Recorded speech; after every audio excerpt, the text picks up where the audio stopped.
inside, I would like you to know some information about this temple here.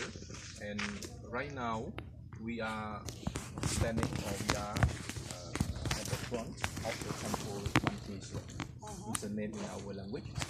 And Banteay Srei means, Banteay it means city in the past, and now it means fortress of the soldiers. Yeah, and the word Srei, it means ladies. Yeah, so if we translate all together of Banteay Srei, it means the past, the city of ladies, and now in fortress of the ladies. That's the simple meaning. Yeah, and the word Srei, it might come from the word from Sanskrit. It means Sri.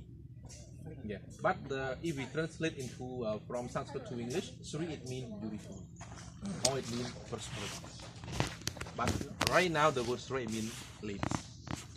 Yeah, ladies. So when we convert all together into English, Banteay Srei means the city of ladies. Yeah, so you know the meaning of Srei. But in the pub we call Sri. Yeah.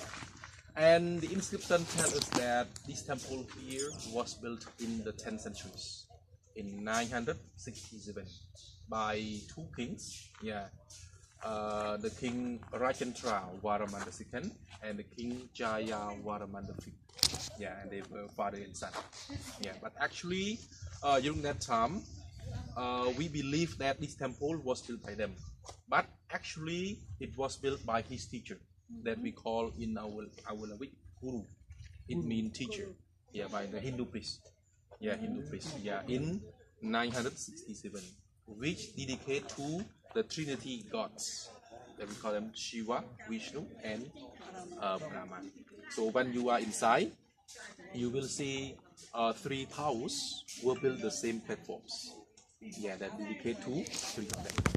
Yeah, it was built or selected by the Hindu priest. That's why this temple is different from the temple we have seen. Yeah, yesterday and maybe after this one here, it's all different because that Hindu priest selected only this type of stone to build that we call pink peach sandstone. Yeah, or reddish sandstone. You call pink peach sandstone. So you can see the stone, yeah, which built here. So the color are quite different from the temple we have seen. Yeah, and it is so popular to the tourists to come here by two things. One is the stone color, and second one is the carving. So the carving is so detailed and so deep. So the sculptor, I mean the people who carve this one here, they are so skilled, yeah, to make this one here. Yeah, and the inscription also tells us that the king teacher that we call him Guru, he so famous and he very important to the king, and the king also respect him very much, and especially the king gave him the golden palanquin. Yeah, when he went to somewhere else, he's always on the golden palanquin. Yeah, and the Hindu priest, means that priest also very generous to the people who live around here. Yeah, and the inscription also tells us that he always gave some animals, some property or some clothing, for example, to the poor people who live around here. That's the mention. So when we are inside, and you will see the inscriptions which written on the offerings, the door jams.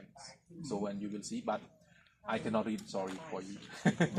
So the inscription who which written in the 9th to the 12th century, I cannot read. Yeah, but our professional teacher, so they can read that. Okay, this is only the simple information of this temple here.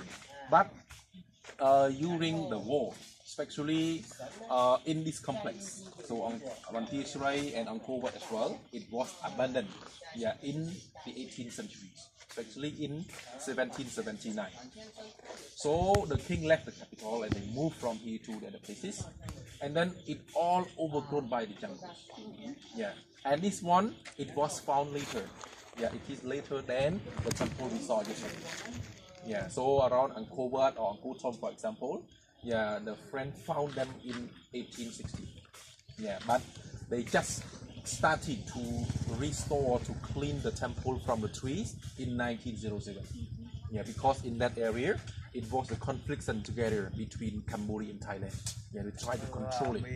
Yeah, and later on, the French, they had some agreement together between them, so they withdraw from here. That's why they had priority to clean, to restore the temple in 1907.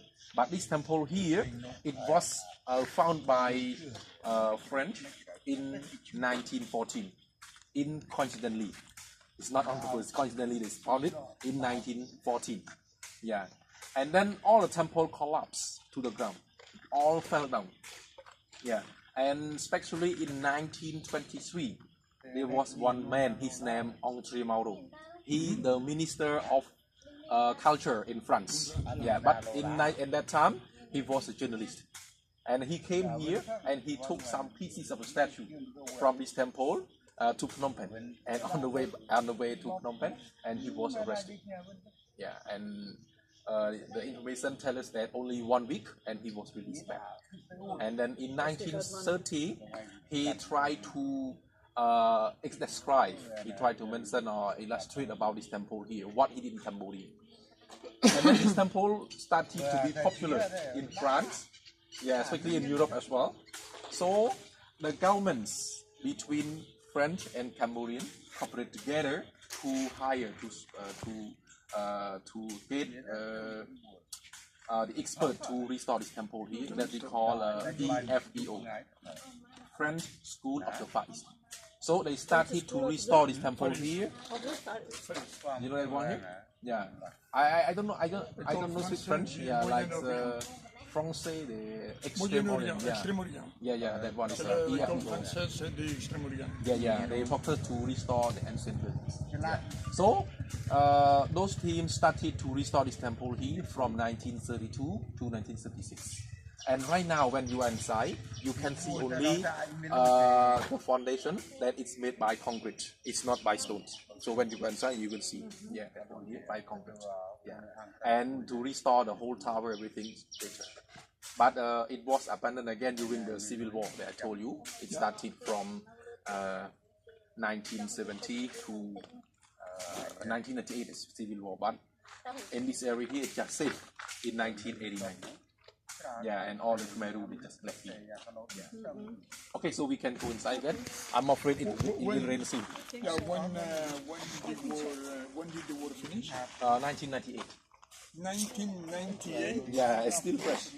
1998? Yeah, even though we had the election in 1993, but the war still fighting. Because not the whole country vote the election.